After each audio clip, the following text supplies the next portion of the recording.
துதித்து துதித்து மகிழ்ந்து புகழ்ந்து தூயவர் உம்மை நான் பாடுவேன். துதித்து துதித்து மகிழ்ந்து புகழ்ந்து தூயவர் உம்மை நான் பாடுவேன். பள்ளத்தாக்கில் நடந்தாலோ பயமில்லை, பாதிப்பில்லை. ஆமென். பள்ளத்தாக்கில் நடந்தாலோ பயமில்லை, பாதிப்பில்லை. உம் குரலோ கேட்குதையா, உள்ளமெல்லாம் அன்பால் பொங்குதையா. உம் குரலோ கேட்குதையா, உள்ளமெல்லாம் அன்பால் பொங்குதையா. துதித்து துதித்து மகிழ்ந்து புகழ்ந்து தூயவர் உம்மை நான் பாடுவேன். துதித்து துதித்து மகிழ்ந்து புகழ்ந்து தூயவர் உம்மை நான் பாடுவேன். கர்த்தர் நமக்கு நம்மளோடு பேசுகிற தேவனாயிருக்கிறார். 1 சாமுவேல் புஸ்தகம் 1வது அதிகாரம் 10வது வசனத்தை வாசிங்க. அவள் போய் மனம் கசந்து மிகவும் அழுது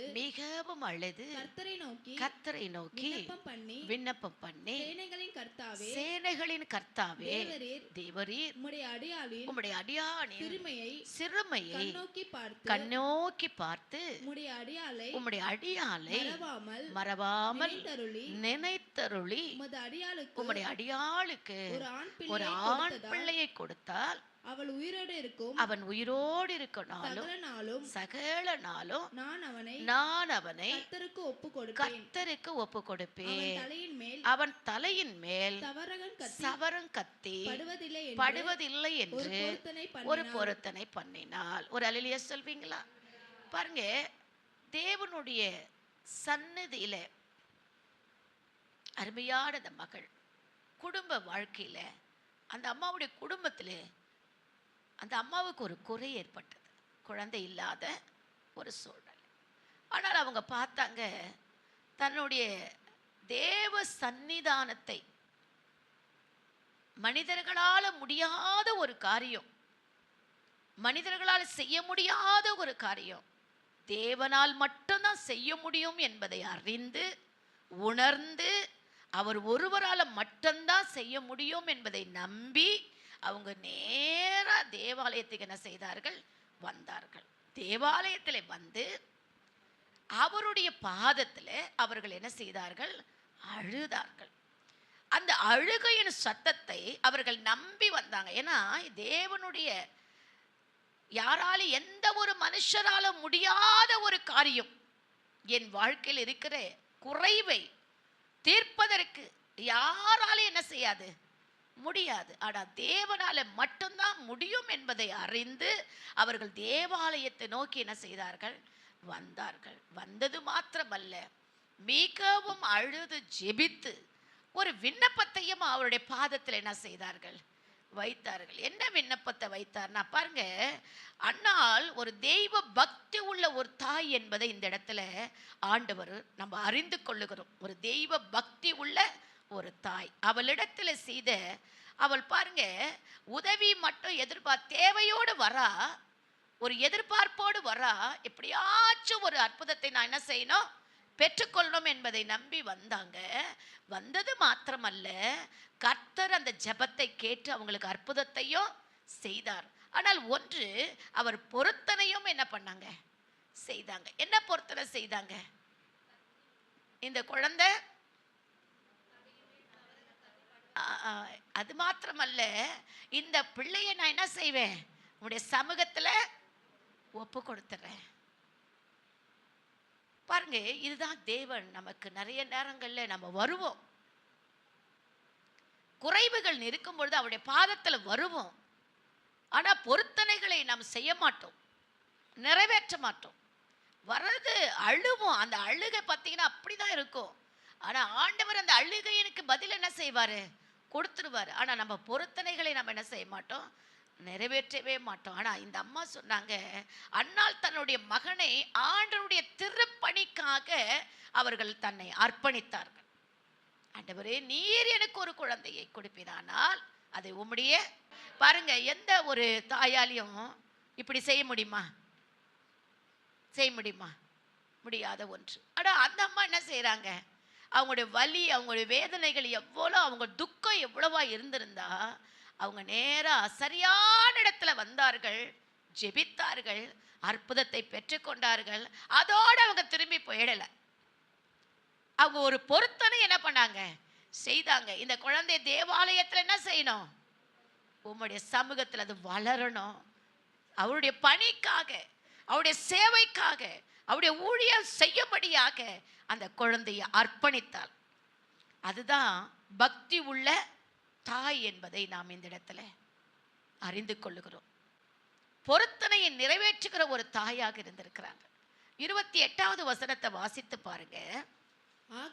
ஆகையால் அவன் கர்த்தருக்கென்று கேட்கப்பட்டபடியினால் அவன் உயிரோடு இருக்கும் சகல நாளும் அவனை கர்த்தருக்கே ஒப்பு கொடுக்கிறேன். கர்த்தரிடத்தில் நான் கேட்டேன், கர்த்தர் கொடுத்தார்.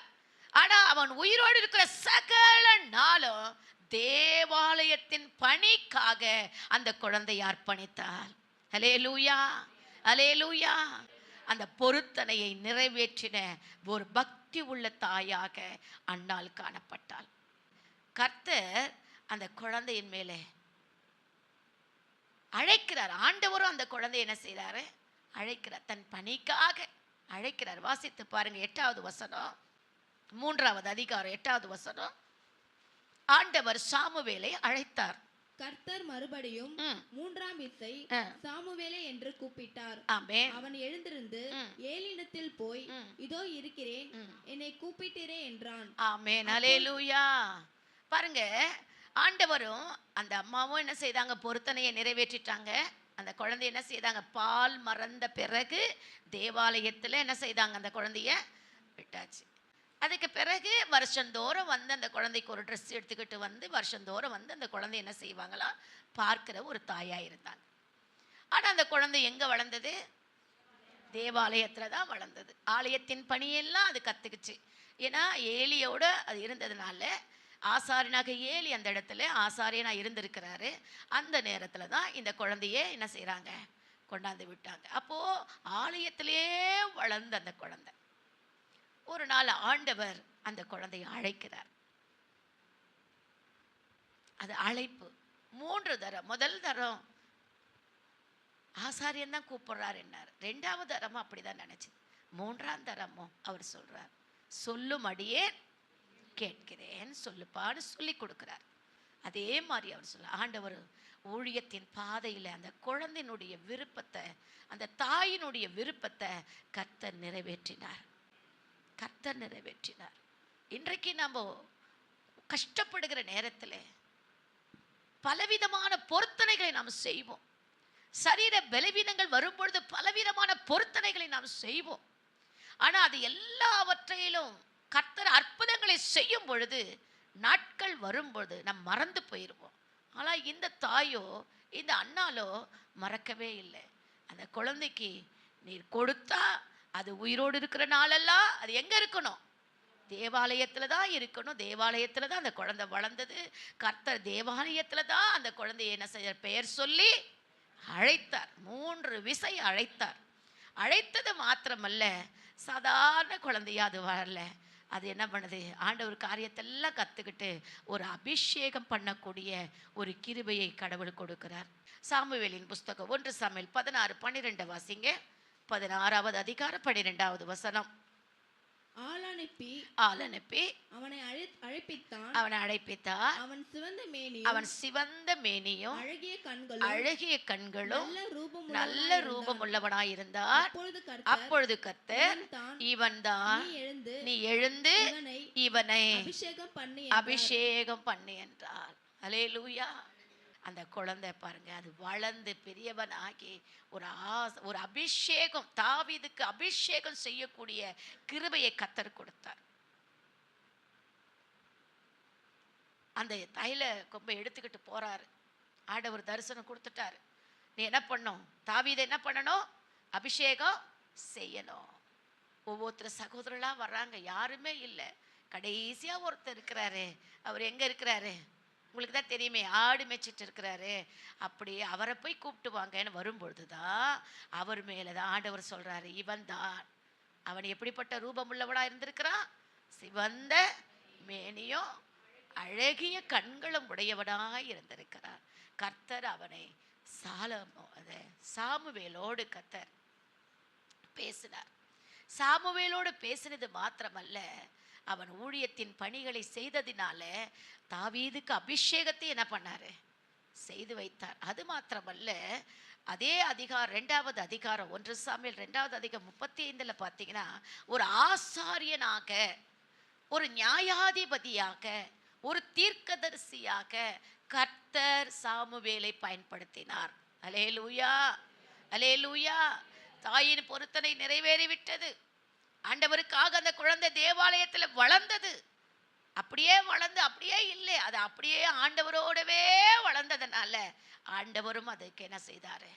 ஒரு ஆசாரியனாக மாற்றிட்டார். 2வது நியாயாதிபதியாக மாற்றிட்டார். ஒரு தீர்க்கதரிசியாக இந்த பூமியில வைத்து அழகுபடுத்தினார்.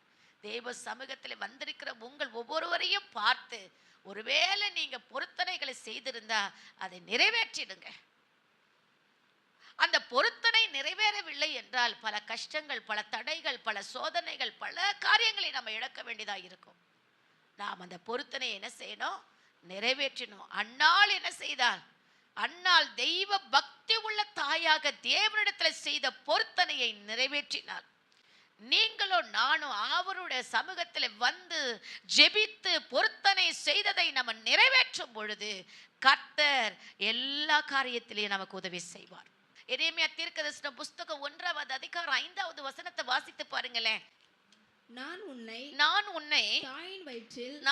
தாயின் வயிற்றில் உருவாக்கும் முன்னே உன்னை அறிந்தேன். நீ கர்ப்பத்தில் இருந்து நீ வெளிப்படும் முன்னே நான் உன்னை பரிசுத்தம் பண்ணி உன்னை ஜாதிகளுக்கு தீர்க்கதரிசியாகவும் கட்டளையிட்டேன் என்றார். அல்லேலூயா. பாத்தீங்களா? எங்க பார்க்கிறார் ஆண்டவரே? தாயின் கருவிலே உருவாகிறதுக்கு முன்னமே தாயின் கருவிலேயே பரிசுத்தப்படுத்துறாராம். தாயின் கருவிலேயே பரிசுத்தப்படுத்தி நான் உன்னை அபிஷேகித்தேன், உன்னை இந்த உலகத்துக்கு தீர்க்கதரிசியா என்ன செய்றேன்?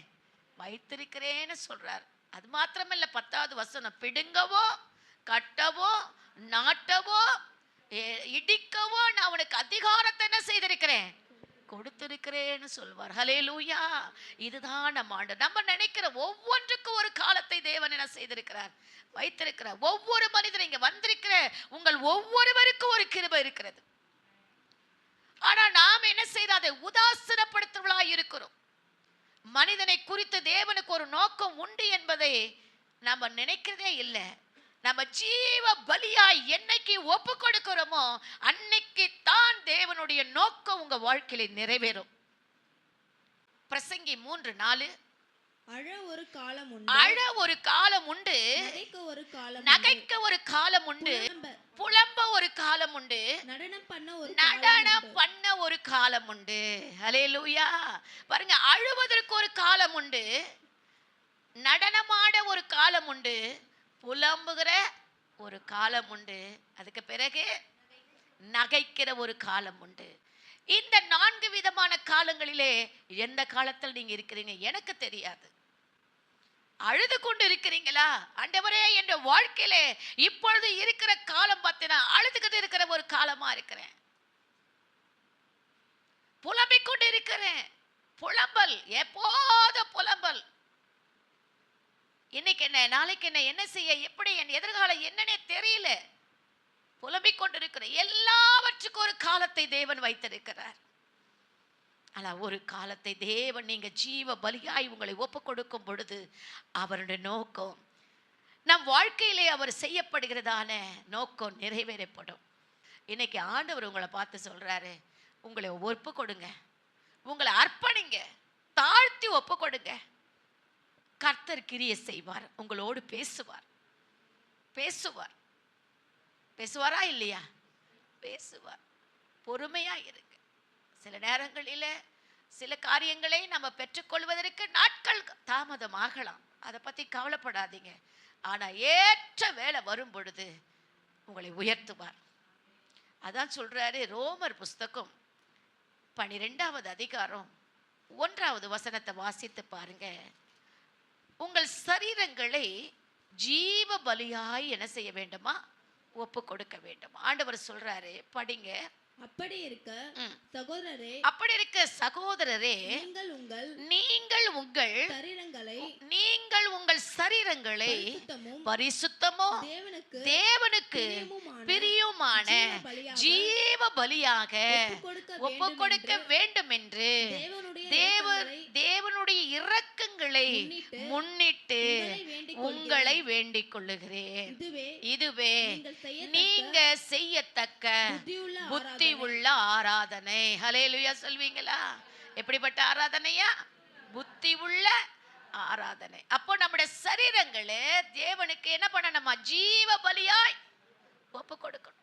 நம்ம ஒப்பு கொடுக்கும் பொழுதுதான் அப்போ அந்த ஆண்டவர் நம்மளை இந்த பூமியில படைத்ததின் நோக்கத்தை நமக்கு நிறைவேற்றி கொடுப்பார்.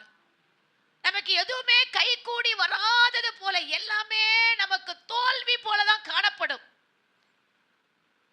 எல்லாமே நமக்கு தோல்வியா தான் தோன்றும். என்ன பண்றதுனே நமக்கு தெரியாது. நம்ம ஆனா அதை அப்படியே விளையாட்டுத்தனமா எடுத்துக்க கூடாது.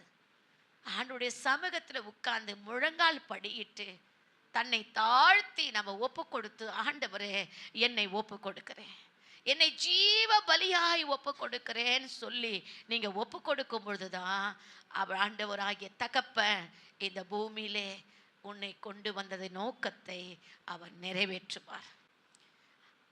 பல எதிர்ப்புகள், பல போராட்டங்கள் வருகிறது, பல சோதனைகளை நம்ம பார்க்கிறோம். ஆனால் நம்ம எதிர்த்து நிற்கக்கூடிய கிருபையை கடவுளிடத்தில் நம்ம என்ன செய்யணும்? பெற்றுக்கொள்ளணும். தேவனுடைய வார்த்தையினை வாசிங்க. 1 கொரிந்தியர் 1வது அதிகாரம் 17வது வசனத்தை வாசிங்க. ஞானஸ்தானத்தை கொடுக்கும்படி கிறிஸ்து என்னை அனுப்பவில்லை, சுவிசேஷத்தை பிரசங்கிக்கவே அனுப்பினார். பாருங்க, ஒவ்வொருத்தருக்கும் ஒரு கிருபை என்ன செய்திருக்கிறார்? கொடுத்திருக்கிறார். ஞானஸ்தானம் கொடுக்கும்படி கிறிஸ்து என்னை அனுப்பவில்லை. என்ன, எதற்கு அனுப்பியிருக்கிறாரா? சுவிசேஷத்தை பிரசங்கிக்கவே என்னை அனுப்பினார். கிறிஸ்துவின் சிலுவை வீணாய் போகாதபடிக்கு சாதுரிய ஞானம் இல்லாமல் பிரசங்கிக்கவே அனுப்பினார். ஹல்லேலூயா. தேவன் அப்படிதான். சாதுரியமான ஞானம் அதை வச்செல்லாம் பிரசங்கம் பண்ண முடியாது. நம்முடைய அறிவையும் திறமைகளையும் வைத்து, நம்மளுடைய காரியங்களை வைத்து நம்ம ஊழியத்தை செய்ய முடியாது. அழைப்பு இல்லாம ஊழியத்தை என்ன பண்ண முடியாது. அதுதான் தெளிவா இந்த இடத்துல போடப்பட்டிருக்குது. சாதுரியமான ஞானத்தினால என்ன பண்ண முடியாது? பிரசங்கம் செய்ய முடியாது. ஒவ்வொருத்தருக்கும் ஒரு கிருபையை கொடுத்திருக்கிறார், ஒரு வரங்களை கொடுத்திருக்கிறார். எல்லாராலையும் ஞானஸ்தானம் கொடுக்க முடியாது. ஒவ்வொருத்தருக்கும் ஒவ்வொரு கிருபை வரங்களை தேவன் வைத்திருக்கிறார். அந்த கிருபை வரங்கள் நமக்கு உங்களுக்கு கொண்டு என்ன வைத்திருக்கிறார் என்பது தெரியாம இருக்கலாம். ஒருவேளை ஆண்டவரிடத்துல ஒப்பு கொடுங்க. ஆண்டவரே, என்ன காலம், என்ன நான் புலம்பிட்டு இருக்கிறேன், எப்ப பார்த்தாலும் நான் எப்படி இருக்கிறேன்? புலம்பிட்டு இருக்கிறேன். தூக்கமே வரமாட்டேங்குது. புலம்பல் தான், கண்ணீர் தான், நிம்மதி இல்லாத ஒரு வாழ்க்கை தான். ஆனா இன்னுமே நான் என்ன உங்களுடைய சமூகத்துல வருகிறேன் தான். ஆனா எனக்கு விடுதலை இல்லை, எனக்கு சுகம் இல்லை, எனக்கு ஆசீர்வாதம் இல்லை, சமாதானம் இல்லை, ஒரு சந்தோஷத்தை என்னால பார்க்க முடியல. காரணம் என்ன? காத்திருங்க, ஜெபிங்க, உபவாசம் எடுங்க. ஆண்டவர் ஒரு சரியான வெளிப்பாடை நமக்கு என்ன செய்வார்? கொடுப்பார். ஆனா நம்மளால காத்திருக்க முடியல. எல்லாமே அவசரமாய் நம்ம நடத்தணும்னு நினைக்கிறோம்.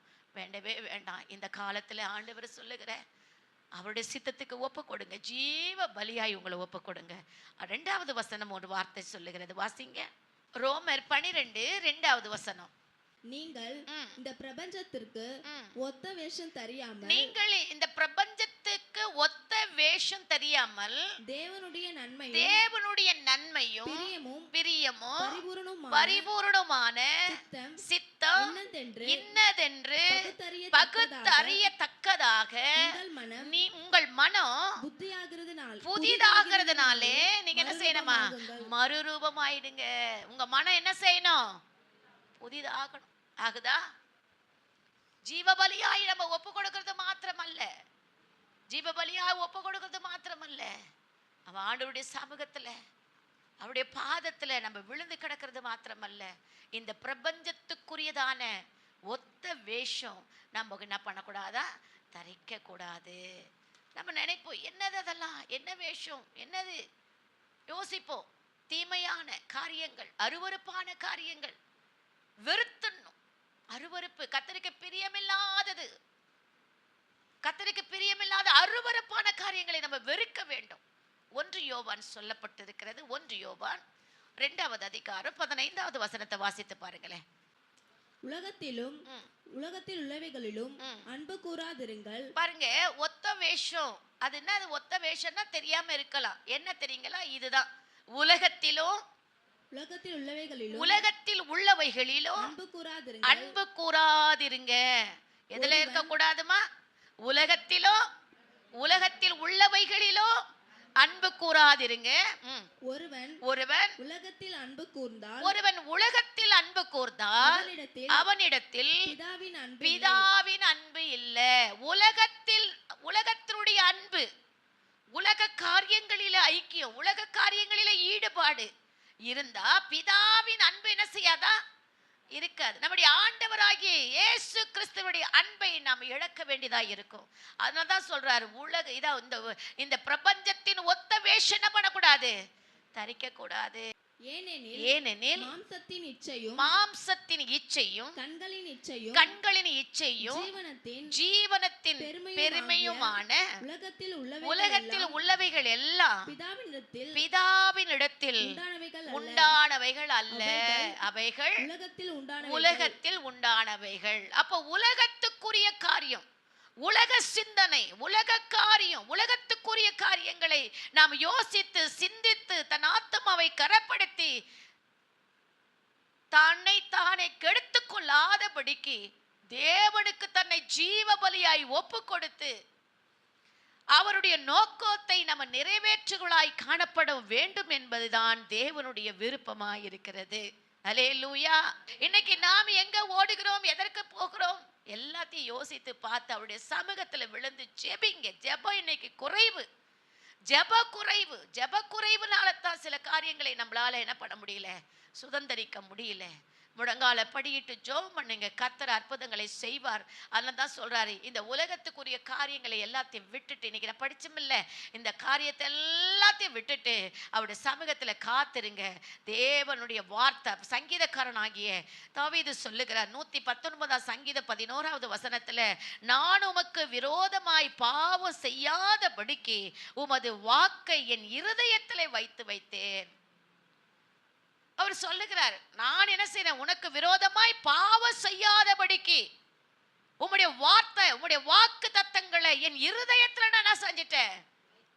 எத்தனை பேருடைய இருதயத்துல வாக்கு தத்தங்கள் இருக்கிறது, வாக்கு இருக்கிறது, இருதயத்தில் வைத்துட்டேன்னு சொல்றாரு. அதே யோவான் எழுதின சுவிசேஷம் 8வது அதிகாரம் 31, 32 நம்ம வாசித்து பார்த்தா, இயேசு தம்மை விசுவாசித்த யூதர்களை நோக்கி, நீங்கள் என் உபதேசத்திலே நிலைத்திருந்தால் மெய்யாகவே நீங்கள் சீஷர்களாய் இருப்பீர்கள். ஹல்லேலூயா. 32வது வசனம் சொல்லுது, சத்தியத்தை அறிவீர்கள், சத்தியம் உங்களை என்ன செய்யும், விடுதலையாக்கும்.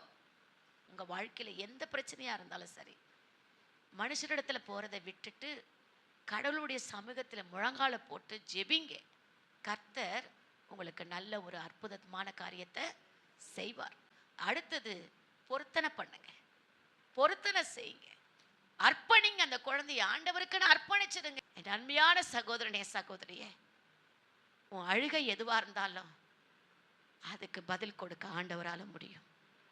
உன் கண்ணீருக்கு பதில் கொடுக்க அவரால முடியும். நிச்சயம் அவரால் முடியும். ஜீவ பலியாய் உங்களை ஒப்பு கொடுங்க. ஆண்டவரே, எல்லாவற்றுக்கும் ஒரு காலம் இருக்குன்னு சொன்னீங்களப்பா, அப்படியே முழங்கால போடுங்க. எல்லாவற்றுக்கும் ஒரு காலத்தை வச்சிருக்கிறீங்களே, நான் இப்படி புலம்பிக் கொண்டே இருக்கிறேனே, நான் இப்படி ஒரு புலம்பிக் கொண்டே இருக்கிறேனே. ஆண்டவரே, என்னுடைய சூழ்நிலையை மாற்றுங்கப்பா, என்னை மாற்றுங்க ஆண்டவரே. என்னை ஜீவ பலியாய் ஒப்பு கொடுக்கிறேன் ஆண்டவரே. இந்த பிரபஞ்சத்துக்குரியதான ஒத்த வேஷம் என்னில இருக்கக்கூடாது ஆண்டவரே. அதை எல்லாத்தையும் தகர்த்து எறிகிறேன். உமக்காக வாழ நினைக்கிறேன்ப்பா. என் இல்லற வாழ்க்கை மாத்திரம் அல்ல, என் தனிப்பட்ட வாழ்விலும், என் தனிப்பட்ட ஜீவியத்திலும், என் வேலையில் நான் உண்மையா இருப்பேன். என் தொழிலில் நான் பண்ற பிஸ்னஸ் எதுவா இருந்தாலும் நான் உண்மையா இருப்பேன், நேர்மையா இருப்பேன். உமக்கு பிரியமான காரியத்தை நான் செய்வேன்ப்பா. என்னை அர்ப்பணிக்கிறேன், என்னை பயன்படுத்தும். இப்பொழுது என்னை அழுத்தி கொண்டிருக்கிற பாரங்கள், வலிகள், வேதனைகள், போராட்டங்கள், வாழுதா சாவறதா, இது என்ன நடக்குன்னு எனக்கு தெரியாது. பாடணும் இல்லையா, தேவகுமாரா தேவகுமாரா எனக்கு மன இறங்குங்கப்பான்னு கேட்டமே. ஆண்டவரே, உன்னை மறுதலித்தவன் தான்ப்பா, நான் பாவிதான். உன்னை மறுதலித்தவன் தான், உன்னை கொச்சப்படுத்தினவன் தான், உன் வார்த்தையை உதாசீனப்படுத்தினவன் தான்.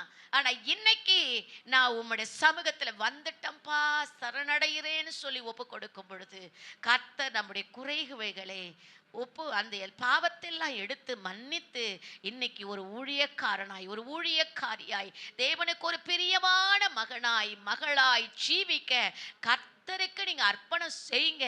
கர்த்தருடைய சித்தம் உங்க வாழ்க்கையில நிறைவேறும், அந்த நோக்கம் நிறைவேறும். ஒருவேளை இத்தனை வருஷங்களாய் காலங்களாய் எனக்கு தெரியாமே இருக்குது ஆண்டவரே, என்னை கொண்டு ஏதோ ஒன்று செய்யத்தான் இந்த இடத்துல கொண்டு வந்தீங்க ஆண்டவரே. நான் செய்யறேன் ஆண்டவரே, இந்த ஊழியங்களை நான் செய்யறேன், இந்த பிரைஸ்ல நடத்துறேன், யாருக்காவத்திற்கு ஆண்டவரை பத்தி நான் சொல்றேன் ஆண்டவரே. உம்முடைய நாமத்தை நான் மகிமைப்படுத்துறேன் ஆண்டவரே. என்னோடு பேசுங்கப்பா, எனக்கு சரியான வெளிப்பாடு கொடுங்கப்பான்னு கேளுங்க. நிச்சயமாய் கர்த்தர் உங்களுக்கு கொடுப்பார். ஆமா ஆண்டவரே, இன்றைக்கு அர்ப்பணித்த உம்முடைய பிள்ளைகளுக்காக ஸ்தோத்திரம் ஆண்டவரே. அவர் அர்ப்பணிக்கட்டும், தங்களை அர்ப்பணிக்கட்டும், முழுமையாய் அர்ப்பணிக்கட்டும். இந்த ஊழியத்தை செய்வதற்காக ஒவ்வொருவரும் அர்ப்பணிக்கட்டும் ஆண்டவரே. தியாகத்தோடு செய்யட்டும், பேராசையோடு செய்யக்கூடாது. மனப்பூர்வமாய் உற்சாகமாய், பெருமைக்காகவும் செய்யக்கூடாது. தேவன் பார்க்கிறார் என்ற ஒரு நோக்கத்தோடு செய்து உடைய நாமத்தை மகிமைப்படுத்த வந்திருக்கிற ஒவ்வொருவருக்கும் அனுக்கிரகம் செய்வீராக. கர்த்தர் அனுக்கிரகம் செய்யும். ஒருவேளை அவங்களுடைய சூழ்நிலைகள் எதுவா இருந்தாலும் அதை எடுத்து போட்டு உடைய நோக்கத்தை உடைய வாழ்க்கையில நிறைவேற்றும். எங்க மக்களை ஆசீர்வதியும், வந்தவர்களை ஆசீர்வதியும். நல்ல வெளிப்பாடுகளை கொடும், தரிசனங்களை கொடும், சொப்பனங்களை கொடும், தீர்க்க தரிசன வார்த்தைகளை கொடும். அர்ப்பணிக்கட்டும், முழுசாய் அர்ப்பணித்து ஜெயமெடுக்க கர்த்தர் அனுக்கிரகம் செய்யும். அதன் மூலமாக அப்படி நாம மகிமைப்படட்டும் ஐயா. இன்னைக்கு நிறைய பேர் தங்களை அர்ப்பணிக்க மாட்டவர், ஊழியத்துக்காக அர்ப்பணிக்கட்டும் ஆண்டவரே, ஊழியத்தை செய்யட்டும் ஆண்டவரே. வாழ போறது இன்னும் கொஞ்ச காலம் தான் ஆண்டவரே. நாட்கள் கொடிதாய் இருக்குது ஆண்டவரே. காலத்தை நாங்க பிரயோஜனப்படுத்திக்கணும். நாளை என்ன நடக்கும் தெரியாது ஆண்டவரே. மீண்டும் ஒரு வைரஸ் வந்தா எங்க நடக்கும் தெரியாது. இன்னும் யுத்தங்களும் ஓயவில்லை ஆண்டவரே, சமாதானம் இல்லை ஆண்டவரே. அநேக நாடுகளில் பட்டினி பசியா இருக்கிறாங்க ஆண்டவரே. குழந்தைங்கள்லாம் தவிக்குது அப்பா ஆண்டவரே. வருமானங்கள் இல்லை ஆண்டவரே, ஏற்றுமதி இறக்குமதியின் இல்லை ஆண்டவரே. விலைவாசி அதிகரிப்பு, எவ்வளோ பெரிய கஷ்டத்துல உட்கார்ந்து இருக்கிறாங்க ஆண்டவரே. அந்த மாதிரி ஒரு சூழ்நிலாம் வருகிற இந்த நாட்களிலே ஆண்டவரே, நாங்க வாழ போறது இன்னும் கொஞ்ச காலம். உமக்காக வாழ எங்களை அர்ப்பணிக்கிற ஆண்டவரே. அன்னாளை போல ஆண்டவரே என் பிள்ளைகளை ஒப்பு கொடுக்கிறோம், என் குடும்பத்தை ஒப்பு கொடுக்கிறோம், என்னை ஒப்பு கொடுக்கிறேன் ஆண்டவரே. நீங்க பயன்படுத்துங்க. உம்முடைய நாமம் மகிமைப்படட்டும். உம்முடைய சித்தம், உம்முடைய திட்டம், உம்முடைய தீர்மானம் எங்க வாழ்க்கையில நிறைவேறட்டும். பலத்த கிரியைகளை செய்யுங்கப்பா. வந்திருக்கிற ஒவ்வொரு வாழ்க்கையிலும் செய்யுங்க. உங்க நாமம் மகிமைக்கான காரியங்களை செய்து எடுத்து பயன்படுத்துவீராக. அநேகரை ஆதாய செயலாக நீ மாற்றுவீராக. அநேக பிள்ளைகள் இன்னைக்கு பாவத்தில் விழுந்துட்டாங்கப்பா. மோசமான பாவ சேற்றில் விழுந்துட்டாங்க ஆண்டவரே. விக்கிரகத்துல விழுந்து கிடக்குறாங்கப்பா. பின்மாற்றத்துக்குள்ள போயிட்டாங்க ஆண்டவரே. எல்லாரையும் கொண்டாந்து மந்தையில சேர்க்கிற கருவியா எங்களை மாற்றும். எங்கள் ஒவ்வொருவரையும் மாற்றும். உடைய பிள்ளைகளை மாற்றும். இந்த நாளில் எங்களோடு இடைப்பட்டதுக்காய் நன்றி செலுத்துகிறோம். தொடர்ந்து உடைய கிருபை எங்களோடு இருக்கட்டும். அனைத்தையும் உடைய பாதத்தில் வைத்து ஜெபிக்கிறேன் இயேசுவின் நாமத்தினால் பிதாவே, ஆமேன். கர்த்தர் உங்களை ஆசீர்வதிப்பாராக.